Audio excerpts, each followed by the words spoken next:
पाकिस्तान में निज़ाम तो पहले ही नंगा था, मज़ीद नंगा हो गया। ये कैसे हुआ? देखें, सुहेल अफरीदी ने एक वाक़या सुनाया और उस वाक़े ने पूरे निज़ाम के कपड़े उतार दिए। जो एक आधा लंगोट बाकी था वो भी उतार दिए। अब निज़ाम लंगा ही, यानी इससे ज़्यादा बेशर्मी और क्या होगी?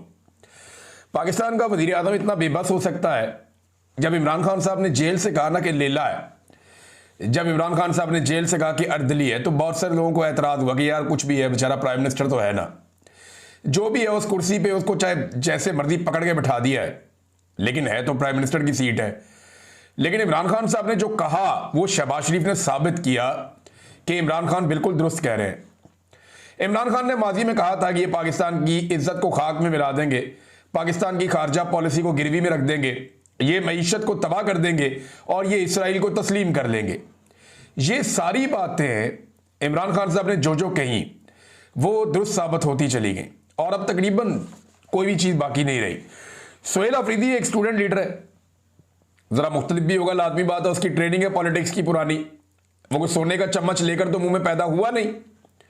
अब वो वज़ीर आला खैबर पख्तूनख्वा बन गया। एस्टेब्लिशमेंट ने पूरी कोशिश की कि एक आम आदमी ना बने, लेकिन बन गया।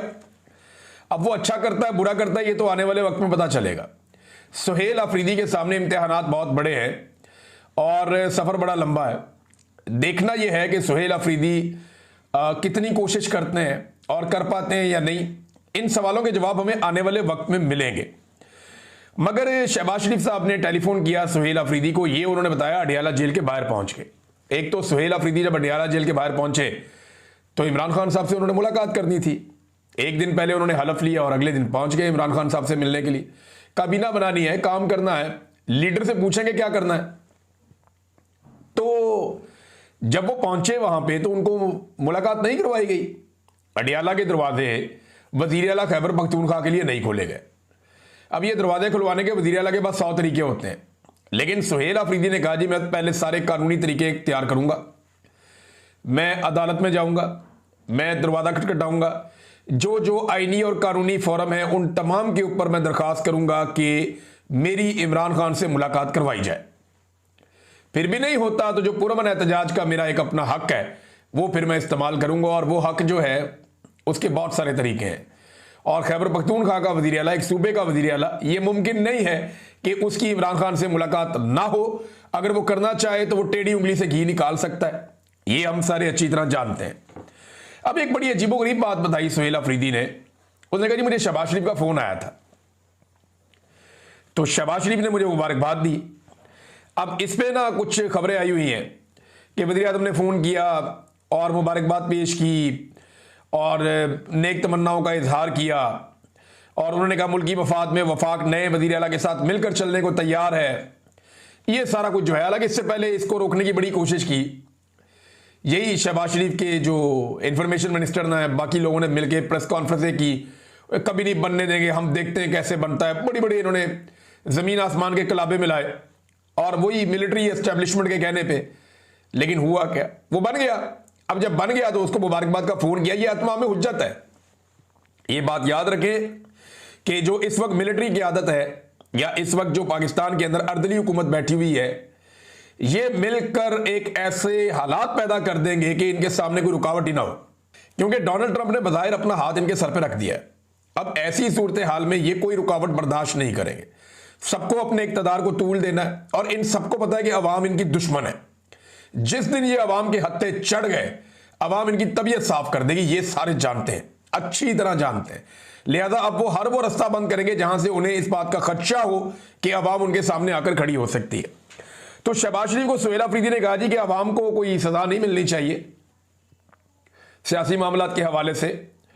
मैंने अपने लीडर से मिलना है, तो मैं आपको बता रहा हूं कि मेरी इमरान खान से मुलाकात करवाई जाए। तो इस पर शहबाज शरीफ साहब ने वो सुनहरी अल्फाज कहे जो पाकिस्तान की तारीख में लिखे जाएंगे। शहबाज शरीफ ने कहा कि मैं पूछ कर बताता हूं। अंदाजा करें आप कि इमरान खान ने कहा कि ये लेला है, जिधर मर्जी बांध दो। इमरान खान ने कहा ये अर्दली है, इसकी कोई औकात नहीं। शहबाज शरीफ ने यह साबित किया कि जेल में कैद एक साबिक वज़ीर आज़म से मुलाकात करवानी है, एक नौ मुंतखब वज़ीर आला की, और उसको मुबारकबाद के लिए फ़ोन कर रहा है। उसने पहली ख्वाहिश का इजहार किया मेरी इमरान खान से मुलाकात करवाओ। तो इस पे शहबाज शरीफ ने कहा कि पूछ कर बताता हूं। ये औकात है पाकिस्तान के वजीर आजम की। पूछना किससे होगा? क्योंकि जूनियर ऑफिसर से पूछेगा, वो अपने सीनियर ऑफिसर से पूछेगा, बात फील्ड मार्शल तक जाएगी, वहां से इजाजत मिलती है तो ठीक है, नहीं मिलती तो नहीं मिलती। ये जनाब पाकिस्तान के वजीर आजम के हालात हैं। और उसके बाद दोबारा वजीर आजम ने फोन नहीं किया। अब सवेला अफरीदी ने कहा जी मैं तमाम कानूनी और आईनी रास्ते इख्तियार करता हूं ताकि कल को कोई हमें इल्जाम ना दे सके कि जनाब हमने कोऑपरेशन नहीं किया। अब आ जाए, ये तो वहां मुलाकात तो हुई नहीं, लेकिन तोशाखाना 2 का केस चला है। इमरान खान साहब की फैमिली अंदर गई है। खान साहब ने क्या क्या कहा वो मैं आपको बताता हूं, लेकिन पहले तोशाखाना 2 में एक लंबी तारीख दे दी गई है और अगली तारीख डाली गई है 29 अक्टूबर, यानी अगले 15 दिनों तक कोई समाअत होने नहीं जा रही। 29 अक्टूबर की तारीख डाली गई है और मुझे ऐसा लगता है कि शायद 29 अक्टूबर को भी एक लंबी तारीख डाल दी जाए। बज़ाहिर दिखाई दे रहा है कि इमरान खान साहब को आइसोलेशन में डालने की तैयारी हो रही है, क्योंकि अब इमरान खान साहब की जो भी मुलाकात होती है या जो भी बातचीत होती है वो तभी होती है जब जेल में समाअत होती है, उसके अलावा नहीं होती। अब ये जो 2 हफ्ते की तारीख डाल दी गई है, यानी आज 16 तारीख है, 29 तारीख 2 हफ्ते की तारीख है। 2 हफ्ते की तारीख का मतलब यह है कि अब इमरान खान साहब की मुलाकातें बंद हो जाएंगी, फैमिली नहीं मिल पाएगी, अदालत के अंदर केस नहीं लगेगा तो सहाफी उन्हें नहीं सुन पाएंगे, वकला नहीं मिल पाएंगे। तो कोशिश की जा रही है कि जब तक एक्सटेंशन का टाइम नहीं गुजर जाता मैक्सिमम चीजें कंट्रोल रखी जाए, चीजों पे मैक्सिमम कंट्रोल रखा जाए जब तक कि 29 तारीख नवंबर की नहीं गुजर जाती और आर्मी चीफ की एक्सटेंशन मैच्योर नहीं हो जाती। वैसे तो इन्होंने ली हुई है एक तरह से, लेकिन मेरा रब जानता है कि कौन कहां कब तक बैठा है और किसका दाना पानी कब तक लिखा है। बहरहाल 29 तारीख तक की डेट दे दी गई। आज एक केस चल रहा था अलकादर का भी इस्लामाबाद हाई कोर्ट में। इस्लामाबाद हाई कोर्ट में अलकादर यूनिवर्सिटी वाला केस था और ये 10 महीनों के बाद पाकिस्तान तहरीक इंसाफ का केस लगा था। तहरीक इंसाफ के लोगों को पता चला जनाब कि कैंसिल हो गया। जब वो वहां पहुंचे कि जनाब हमारा केस सुना जाए, और काफी गमो गुस्सा था उनमें कि ये क्या बकवास है, 10 महीने बाद केस लगा फिर कैंसिल कर दिया। तो जनाब वजह यह पता चली कि चीफ जस्टिस साहब ने एक जोहराने में जाना था। जोराना कहते हैं दावत को, दोपहर की दावत को। दोपहर को कोई रोटी शोटी मिल रही है आपको तो दोपहर का खाना जो है उसको जोहराना कहते हैं। तो chief justice Islamabad high court वो चले गए जोहराने पर और साबिक वजीर आजम और खातून अव्वल का वो केस जो 10 महीने के बाद लगा वो उन्होंने नहीं सुना। भाई जज को भर्ती करते हैं केस सुनने के लिए, रोटियां तोड़ने के लिए नहीं करते। ये जोराने दावतें ये सानवी चीजें होती हैं। जज की पहली रिस्पॉन्सिबिलिटी होती है कि इंसाफ फराहम करें, जस्टिस प्रोवाइड करें लोगों को जो लोग इंसाफ मांगने के लिए आते हैं। साबिक वजीर आजम और उनकी एहलिया का केस 10 महीने से लगा हुआ, यह जज लगने ही नहीं दे रहा था। अब जब केस लगा बहुत ज्यादा शोर मच गया पूरी दुनिया में। जब केस लगा तो ये दावत के ऊपर निकल लिए जनाब आज मैं दावत खाने जा रहा हूं, आज मैं ये केस नहीं सुन सकता। अब मैंने आपको पहले बताया कि इसकी प्लानिंग ऐसे ही है कि पहले तोशाखाना में सजा दी जाएगी, उसके बाद अलकादर वाला केस लगेगा।